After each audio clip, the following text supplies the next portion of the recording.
రోజుతో మా హోమ్ టౌన్లో లాస్ట్ అనమాట. నెల్లూరు అనమాట మాది. రోజుతో లాస్ట్. రేపటి నుంచి న్యూ చాప్టర్ హైదరాబాద్లో స్టార్ట్ చేయబోతున్నాను. సో స్టార్ట్ చేసే ముందర దేవుడి బ్లెస్సింగ్స్ తీసుకుందామని ఇలా అయ్యప్ప స్వామి గుడికి వచ్చానమాట. నెల్లూరులో ఉంటుంది. చాలా అందంగా ఉంటుంది ఆర్కిటెక్చర్. అయ్యప్ప స్వామి గుడికి ఎప్పుడు రేకులు అలాగే ఉంటుంది. ఎందుకని అలా ఉంటుంది? సిమిలర్గా ఉంటాయి అయ్యప్ప స్వామి గుడి టెంపుల్స్ అన్నీ. చెప్పండి, కమెంట్ చేయండి ఎందుకు ఇలా ఉంటాయి అని.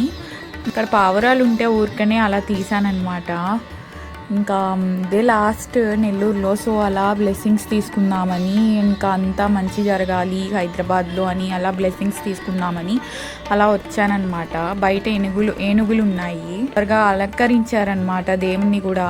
చూస్తుంటేనే మంచిగా అనిపిస్తుంది అసలు.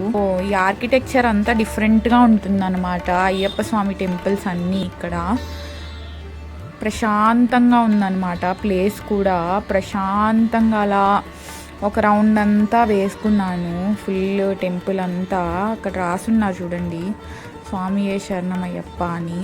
సో అలా అంతా ఆర్కిటెక్చర్ చాలా నచ్చింది. సో అలా వీడియో తీశాను. పావురాలు ఇందాక నుంచి అక్కడే ఉన్నాయన్నమాట అలాగే. ఇంకా అలా చూస్తూ ఇక్కడ అయ్యప్ప స్వాములు కొంతమంది ఉన్నారు. మా అన్నకి మా నాన్నకి కూడా వేయించాలనుకున్నాము అయ్యప్ప మాల. అది ఎప్పటికి కుదురుతుందో, మంచిగా కుదిరితే ఒకసారి అలాగే వేపిద్దాం అనుకున్నాం. నేను అమ్మ అలా అనుకున్నాము వేపించాలని, నాన్నకి కానీ అన్నకి కానీ. ఈ టెంపుల్కి మేమైతే చాలా రేర్గా వచ్చామన్నమాట. అంటే ఒక 2-3 టైమ్స్ వచ్చి ఉంటాం అంతే. బట్ చాలా ప్రశాంతంగా ఉంటుంది. అలంకరణ అయితే చాలా అందంగా ఉంటుంది. ఇక్కడ ఇంకా క్లియర్గా కనిపిస్తుంది చూడండి. ఇదంతా కొంచెం పక్కన అన్నమాట. ఆ మెయిన్ టెంపుల్కి పక్కనే ఉంటుంది ఇదంతా. ఇక్కడ నవగ్రహాలు ఉన్నాయి చూడండి. అలా ఒక రౌండ్ వేసుకున్నాను మొత్తము.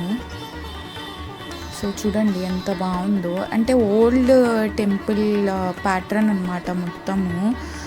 చాలా అందంగా ఉంటుంది. సో ఇంకా అలా బండ్లో వచ్చాము. ఒక 5-6 కిలోమీటర్స్ అనుకుంటా అంటే మా ఇంటి నుండి. బట్ ఎక్కువ రాలేదు. ఒకసారి వచ్చినప్పుడు క్లోజ్ చేసి ఉన్నారు. ఇంకొక 2 టైమ్స్ వచ్చాము అంతే. సో ఒకసారి అయితే నా బర్త్డేకి వచ్చానన్నమాట ఇక్కడికి. సో అలా చూసుకొని ఇలా వెనక్కి వచ్చేసామన్నమాట నేను మా అన్న. ఇంకా రేపు ఇద్దరం కలిసేసి ఈరోజు నైట్కి బస్సు ఎక్కేస్తున్నాము. సో ఇలా మమ్మీ డాడీకి